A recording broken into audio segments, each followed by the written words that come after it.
자, 여러분 반갑습니다. 소방학개론 당금질 복습 테스트 5회차 해설해 드리겠습니다. 5회차는 이제 진도 범위가 1주차에 있었던 진도는 빠지고요. 2주차부터 진행했던 것부터 시해서 5주차까지, 즉 진도 범위는 이제 폭발 앞에까지 나와져 있습니다. 자연발화까지겠죠. 예, 앞에는 간단하니까 조금 더 눈으로 보고 넘어가죠. 자연발화이라는 조건 습도가 높을수록입니다. 예, 뭐 발화쯤하고 조금 비교는 하셔야 되겠지만은 어쨌든 습도가 높을수록 잘 일한다 확인만 하시고요. 자, 2번 같은 경우에는 증발 연소가 되겠죠. 예. 자, 3번 같은 경우에는 이제 연료기기에서 나와서 예. 연료기기에서 나와서 외부 공기 한 번만 있으니까 이 아이들은 확산 연소를 하시면 되겠고요. 자, 4번도 한번 보실까요? 예, 발생 속도와 방산 속도가 같다고 그랬으니까 정상적으로 연소된다고 해서 정상연소 이런 말을 쓰죠. 예. 자, 5번을 가게 되면요. 표면에 불꽃이 없어서 불꽃이 없다는 게 핵심이겠고 산소와 직접 결합을 한다 이렇게 했으니까 결국 얘네들은 자결연소를 하셔도 되고요. 뭐 아무래도 산소가 표면에서 직접 결합한다고 했으니까 표면연소 글자가 너무 안 좋네요. 예. 이게 아직 습관이 안 돼 있어 가지고요. 잘 쓸래도 표면연소 또는 자결연소라도 무방합니다. 무염연소라도 무방하고요. 왜냐면 지금과 같은 이런 주관식 문제 같은 경우는 어쨌든 핵심적인 이제 불꽃이 없다는 것 자체에서는 같은 내용을 가지고 있으니까. 자, 6번은 따지고 보면 심한 내용이라 볼 수는 있어요. 왜냐하면 이게 본질적인 어떤 화학 문제라 가지고요. 자, 보일샤를의 법칙에 하면 기체의 부피는 압력이 크면은 기체 부피가 작아지기 때문에 반비례합니다. 반비례하고요. 자, 절대 온도에 대해서는 비례를 합니다. 섭씨 온도라는 말하고는 비례라는 말 안 씁니다. 원래 절대 온도를 쓰셔야 되는 거고요. 비례 반비례할 때는 무조건 절대 온도 쓰시는 거예요. 자, 7번에는 내부 또는 고체 물질 내부고 물질에서도 접촉이 해서 되니까 전도라는 거 아시죠? 예. 자, 8번은 물질 1g 이걸 단위 질량이라 합니다. 1kg으로 쓰셔도 상관은 없고요. 그 다음에 1도씨 단위 온도를 올릴 때 필요한 열량이기 때문에 얘네들은 비열하시면 됩니다. 자, 9번 같은 경우는 연기 농도 측정법이긴 한데요. 그렇죠? 단위 부피당 이번엔 연기의 무게로 가니까 중량 농도법 이렇게 하시면 되겠네요. 넘어가죠. 레이온 합성 수지 석유화학 제품이고요. 그 다음에 소량 발생한다고 할까? 맹독성이라는 거나 아크릴 알데히드라는 요걸로 힌트가 되겠죠. 자, 그러면 이거 아크롤레인 이렇게 하시면 되겠네요. 아크롤레인. 네, 렌자로 들어갔네요. 레인. 요 정도. 자, 11번은요. 불연성 물질이 많으면 불연성 물질은 연소를 방해하겠죠. 연소 속도는 느려진다. 자, 12번에 폭발 범위에 있는 가스 분진 등등 발화시키는데 최소한 에너지는 이게 MIE라고도 하고 최소 발화 에너지, 최소 착화 에너지, 뭐 최소 점화 에너지 이런 말 쓴다고 그랬습니다. 열 전도율이 작고 활성 에너지가 작은 물질에서 더욱더 작게 된다, 작아진다, 그죠? 일반적으로 인화점하고 발화점이 누가 더 높아요? 발화점이 더 높습니다. 그죠? 훨씬 더 열 축적해서 해야 되기 때문에 무엇은 가연성 가스와 공기 중에 산소가 부족 없이 완전 연소. 자, 이것도 심화의 이론에서 좀 더 자세히 한다고 그랬어요. CST라고도 그러고 화학적으로 양적으로 뭐 조성비 이런 말 쓰기도 하고 안 그러면은 그냥 뭐 화학 양론비 이런 말 써도 괜찮습니다. 그리고 이제 15번으로 넘어가 보죠. OX 문제 들어갔네요. 예. 가연물의 종류에는 유기물 있고요. 산소와의 반응성이 종료되지 않은 물질 이건 일산화탄소 말하고요. 반응성이 큰 금속, 알칼리 금속 같은 거, 니, 나, 가, 마, 카, 알겠니? 이런 거 있었습니다. 동그라미, 오. 자, 아염소산, 과염소산, 염류들은 얘네들은 인류위험물들이고요. 그 다음에 과염소산하고 과산화수소 같은 육류위험물들입니다. 산화제의 역할을 하죠. 산소 공급원의 역할을 하고 있습니다. 자, O2, 그 다음에 뭐 OH, H, 약간 기호의 차이는 있겠지만 얘네들은 활성 라디칼이라고 하는데 O2 같은 경우는 결국 우리는 해당하진 않죠. O보다는 O 하나가 이제 이런 역할을 하게 되는 겁니다. 그래서 O2라고 하지 마시고 O라고 하시는 게 맞을 것 같습니다. 네. O 또는 O2 마이너스 또는 뭐 OH 마이너스 이온 상태나 원자 상태의 얘기를 하기 때문에 그다음에 H 플러스. 자, 그래서 O2는 산소죠. 산소 공급원이 산소니까 얘네는 X 이렇게 가셔야 되겠어요. 연소 상한계 이상에서는 불꽃이 없습니다. 불꽃이 없기 때문에 얘를 훈소 영역이라고 합니다. 이것도 역시 조금 심화 과정의 얘기라는 거 좀 알아두시고요. 예, 그래서 맞는 얘기입니다. 19번에 연소가 지속적으로, 안 보이네요. 연소가 지속적으로 일어나기 위해서 연소 속도가 가연성 속도보다 더욱더 느려야 됩니다. 가연성 증기가 올라오는 개수에 비해서 연소가 되는 속도 자체가 조금 더 느려야지만이 지속적으로 가스를 공급하고 100개를 공급하고 80개가 연소가 되었다면 80개 불꽃이 유지가 되는데 20개는 날아가 버리면 되죠.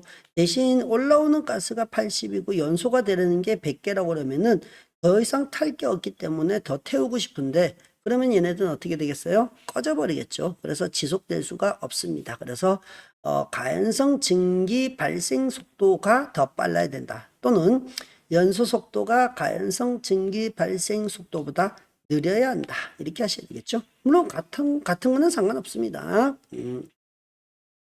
20번 가보죠. 포스겐에 대한 얘기가 있고요. 포스겐 염소 포함하고 있고요. 폴리염합인 수지력 있고요. 아하, 이게 잘못됐군요. 물에 녹으면 염산이 된 것은 염화수소가 되어야 되죠.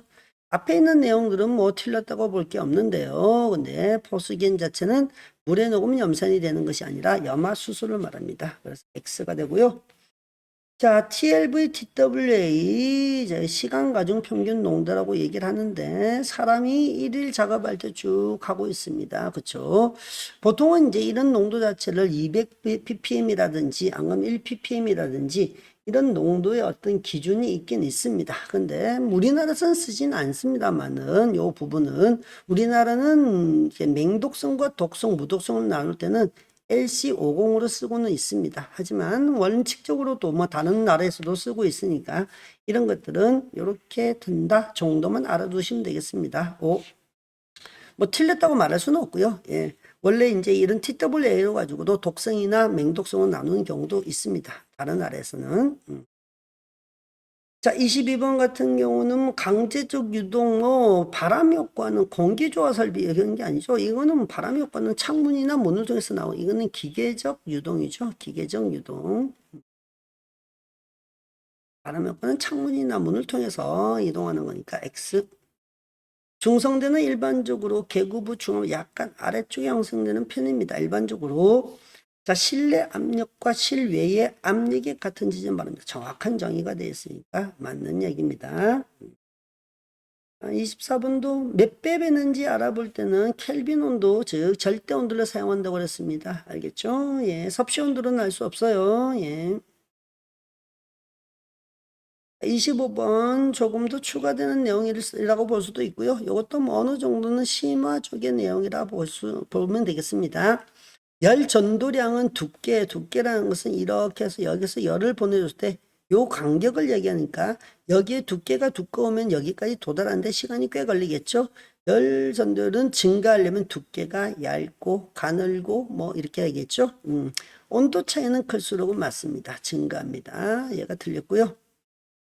분자 사이의 인력, 분자끼리 서로 끌어당기는 힘이기 때문에 얘는 고체가 제일 크고 그 다음 액체, 기체 순서도 가죠. 예.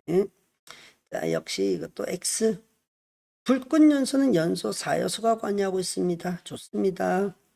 고체는 증발 연소 일어나지 않는 건 아니죠. 증발 연소가 일어나는 대표적인 나이가 황이 있고요. 그 다음에 뭐 나프탈렌도 있고요.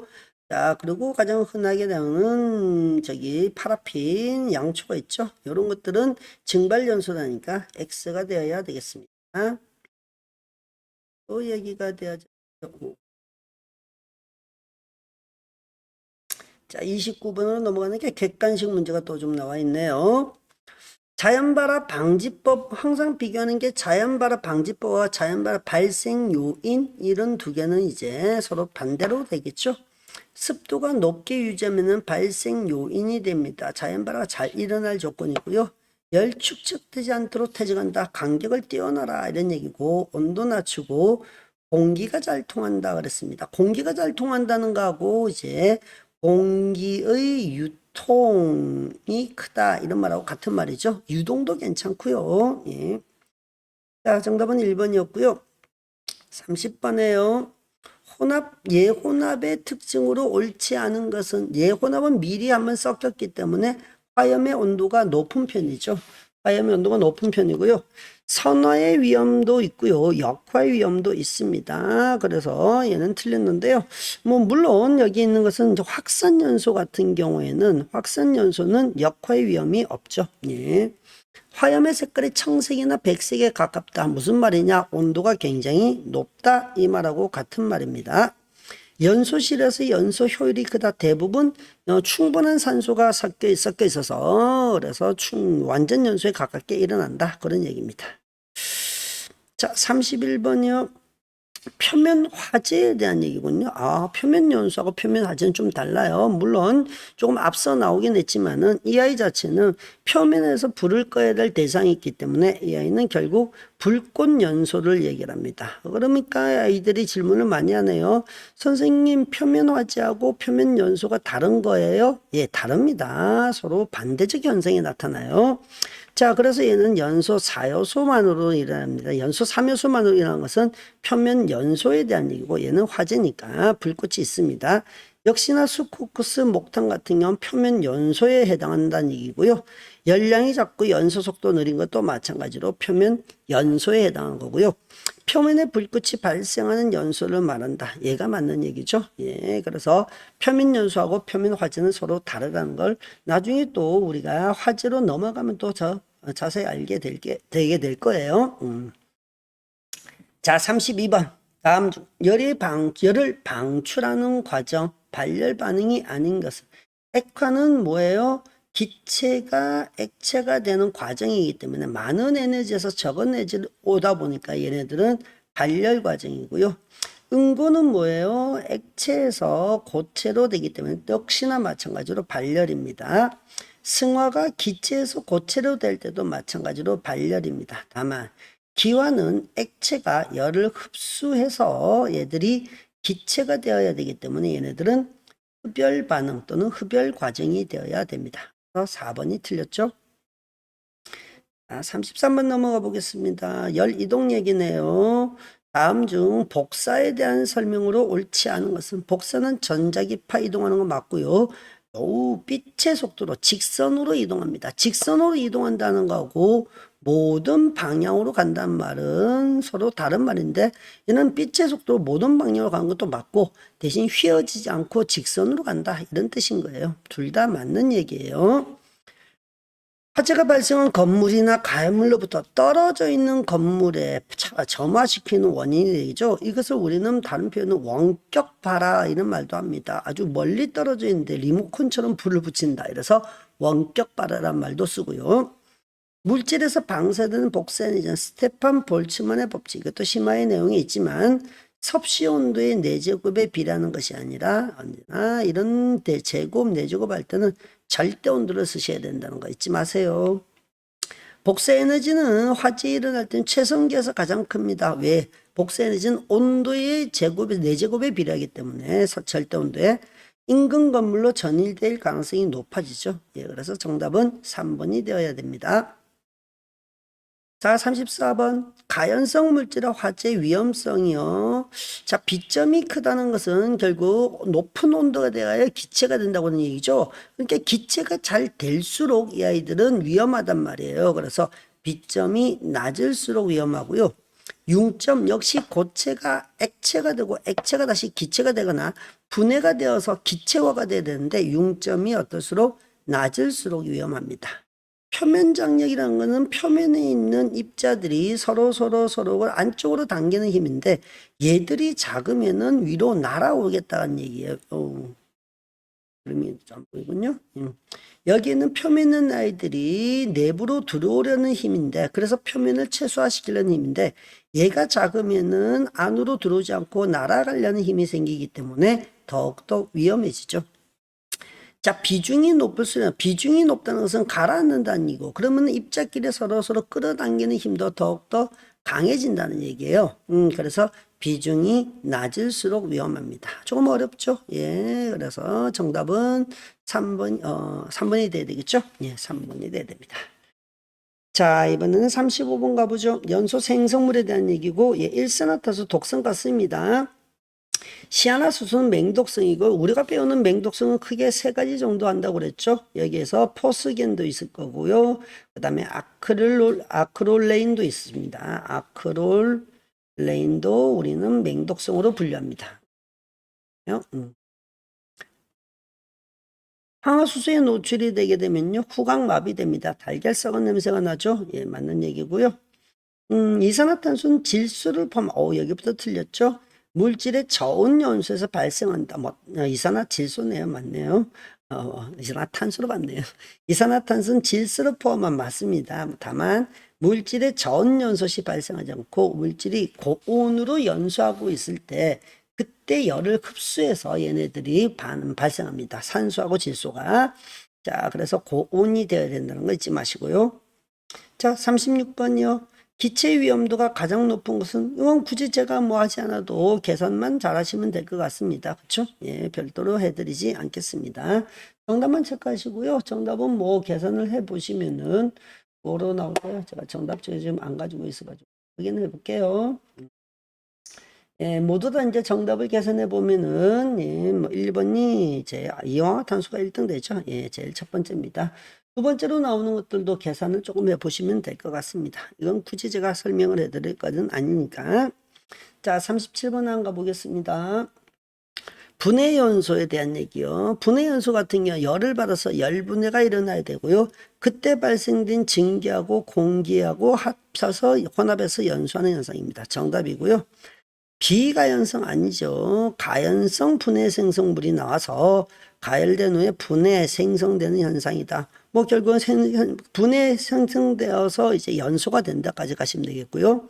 휘발성이 없는 고체 가연물이 표면에서 공기와 접촉한다. 이거는 표면 연소라고 얘기를 하죠. 예, 분해 연소가 아니고 분자 내에 산소를 가지고 있어서 공기와 산소 공급원이 내부 연소하는 현상, 이거는 우리가 자기 연소라고도 하고요. 또는 내부 연소라고도 얘기를 합니다. 맞죠? 네. 가시면 되겠습니다. 자, 38번이요. 액체 연소에 대한 설명으로 옳지 않은 것은 아세톤하고 휘발유 같은 건 대표적인 제1석유류라는 것이고, 예, 증발연소랍니다. 우리가 위험물 분류할 때는 1석유류, 그 다음에 2석유류, 그리고 뭐 특수가연물 같은 경우는, 특수이나물 같은 경우는 전부 다 증발연소로 우리가 분류를 합니다. 생겨서 지워버려요.